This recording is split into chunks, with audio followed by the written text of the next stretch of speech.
Hi, this is Nancy Canning, and I'm a certified clinical hypnotherapist. And in this short video, I want to talk about the spectrum of being selfless, giving everything you've got to everyone else, to the other side of the spectrum, which is called self-centered, narcissism, and that sweet spot in between, which is self-care. And although I'm videotaping this during the holiday season in December, this is relevant every single day. So come right back and I'll talk about how do you move along the spectrum to the middle point of balance.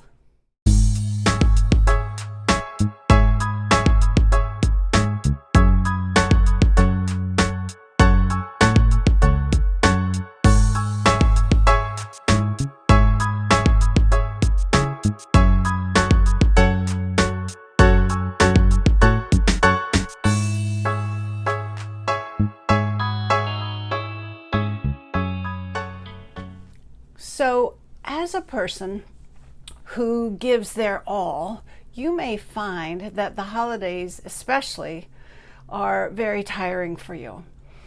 And there's a reason that you give your all. Usually it's in the name of love, or what you think is love.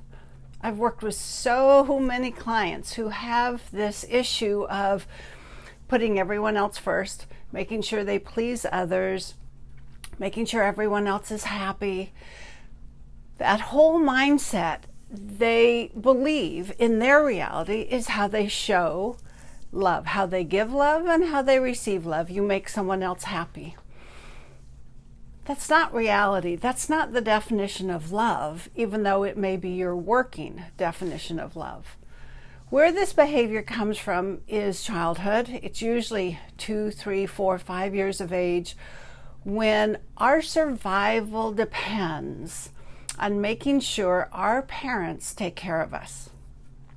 So the way we do that in our little grown-up minds, because when we're 3 and 4, we feel grown up and we think we're grown up and we think it's our duty to take care of mom and dad, especially if there's problems in the household. We want to make mommy happy. We want to make sure daddy's not angry. And so the way we do that is we do whatever we can to keep them happy, whatever that means. If it's an angry parent, perhaps you do it by being very quiet and never speaking up for what you want. If it's a parent who's really unhappy, you will go out of your way to make sure that you do everything you can, all the chores, all the jobs, do good in school, whatever you possibly can to have them happy. So then you are safe. This really comes down to safety and security more than even love, because the thinking, the subconscious knowing in a child is, if mommy and daddy don't love me, they may get rid of me or something will happen to me, and you can't take care of yourself at that young age.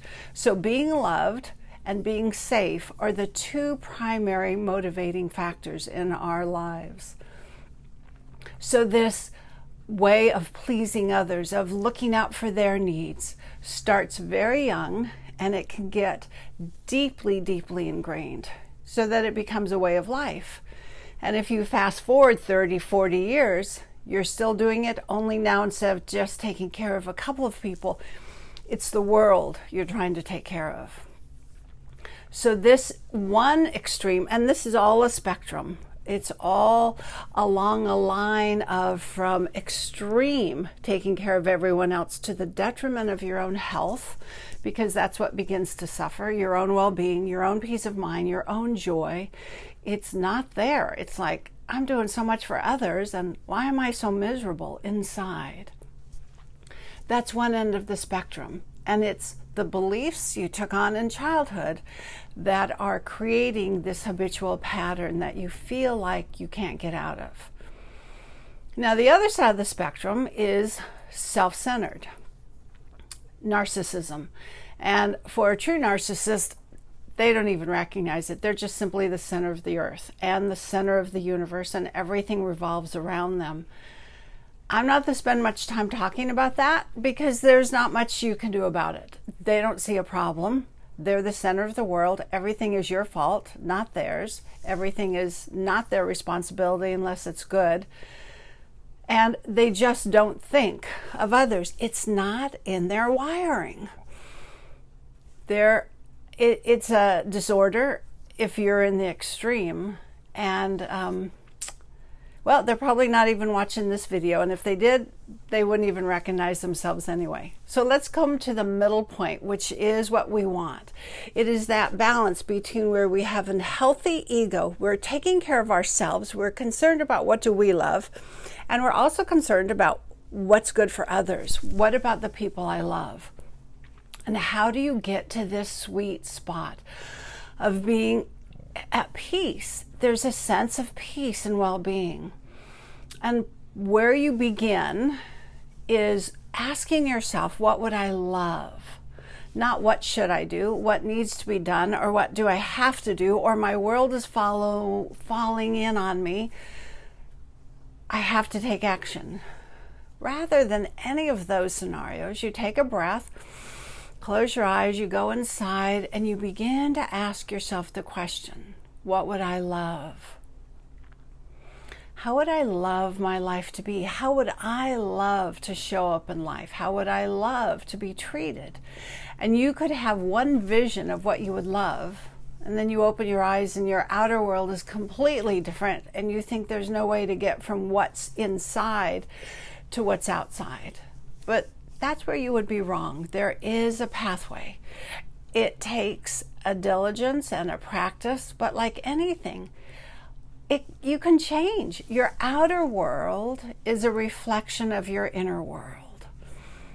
I'll say it again, and I'll say it again and again. Your outer world, what you experience, is a reflection of what's inside. It's actually what's inside here, what's in your subconscious beliefs. And by changing your inner world, your outer world changes, sometimes dramatically and suddenly, sometimes over time. It's like a dimmer switch. It just keeps getting a little brighter and a little brighter and a little brighter. Other times it's just the light switch, poof, everything is different. But either way, it's always about you change the inner world, letting go of those energies, the emotions, the memories that have you locked in to a program, to a behavior that you don't want, because it's not taking care of yourself. So if you'd like any help with this, I do this work, and there's many books out there. There's lots of help. So give me a call or send me an email, ncanning@capecod.net, and I can help you get going. My book, Your Life's Calling, is all about this. It's on my website. How do these beliefs start? Why do we hang on to them, for goodness sake? And how do we get rid of them? And most importantly, too, how are they part of your life's calling? What is your soul trying to help you learn through these beliefs that have you entangled? So happy holidays, or if you're watching this in July, it doesn't matter when you're watching this. It's a part of taking care of yourself to come to this sweet spot in the center of loving who you are, being happy with yourself, giving and receiving in a way that's healthy and healing and filled with wholeness for you and others.